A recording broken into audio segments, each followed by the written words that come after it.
জয় শ্রীকৃষ্ণ।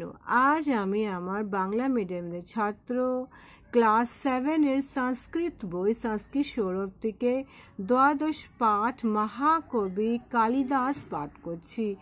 আমরা গত ক্লাসে একাদশ পাঠ বসন্তকাল করেছি, তার প্রশ্ন উত্তর করেছি। এখন আমরা নতুন পাঠ মহাকবি কালিদাস করছি। এখানে আমি ট্রান্সলেটও করছি এখানে, হ্যাঁ, বাংলাতে আর সংস্কৃত পড়ে। পুরা ভারতবর্ষে উজ্জয়িনী নাম কাচিত মহানগরী আসত। প্রাচীনকালে ভারতবর্ষে উজ্জয়িনী নামক একটা মহানগরী ছিল। তোমরা সবাই জানো উজ্জয়িনী কোথায়? মধ্যপ্রদেশে। সেখানে একটা মহানগরী একটা ছিল। अस्मिन् नगरः विक्रमादित्यः नाम कश्चित् गुणग्रही महाराजः राज्यशासन करोति स्मः। अस्मिन् সেই নগরে বিক্রমাদিত্য নামে একজন গুণবান মহারাজ শাসন করতেন। তস্যাः নবরত্না সভায়া একः পণ্ডিতः কালিদাসः आसीत्। তার রাজদরবারে নবরত্ন ছিল, 9টা রত্ন ছিল, তার মধ্যে একজন ছিল পণ্ডিত কালিদাস। আমরা সবাই কালিদাসের সম্বন্ধে আমরা সবাই জানি।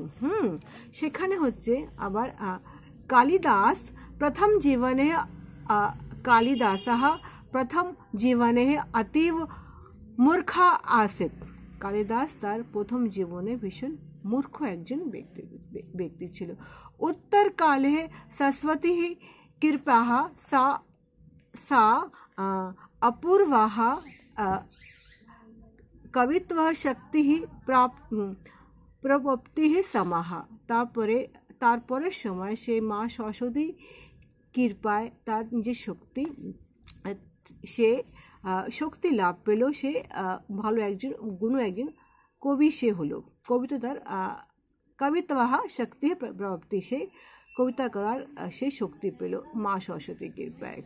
মহাকবি সংজ্ঞা প্রাপ্তः সা দৃশ্যকাব্যম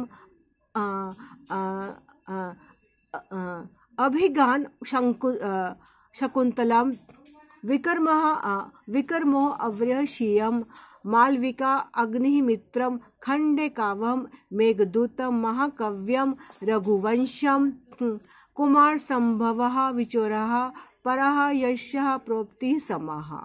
তারপরে সে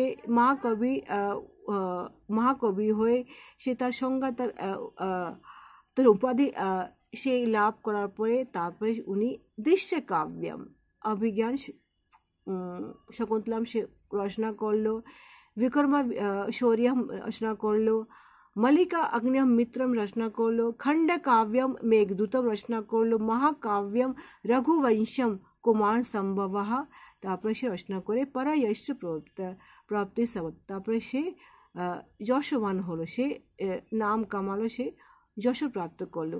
সা তস্যাঃ কাব্যেষু অস্ত্র आसमुद्र हिमाचलं भारतवर्षः वर्णितवान्। ता तस्य कविता, তার কবিতাতে আসমুদ্র মানে আমাদের যে সমুদ্র আছে সেই সমুদ্র সম্বন্ধে দেওয়া আছে, হিমাচলের সম্বন্ধে দেওয়া আছে, হিমাচল পর্বত সম্বন্ধে দেওয়া আছে, ভারতবর্ষের সম্বন্ধে সেটা ব্যাখ্যা করা আছে। অতীবः প্রাণবন্তः তস্য রচনা শৈলী, তার যেগুলো রচনা শৈলী সেই সত্যিকারেরই প্রাণবন্ত, খুবই রোচক বলতে গেলে। রচনা শৈলী প্রাণবন্ত মানে খুবই পড়লে মনে হয় যেন আমরা ওটাকে জল করে সেটাকে আমরা সাক্ষাৎ করতে পারছি, দেখতে পাচ্ছি, সেটাকে বলা হয় প্রাণবন্ত। उपमः प्रोगः एवं तस्याः वैशिष्ट्यः परिलक्ष्यतः यथार्थः उच्यतः उपमः कालिदास्यः।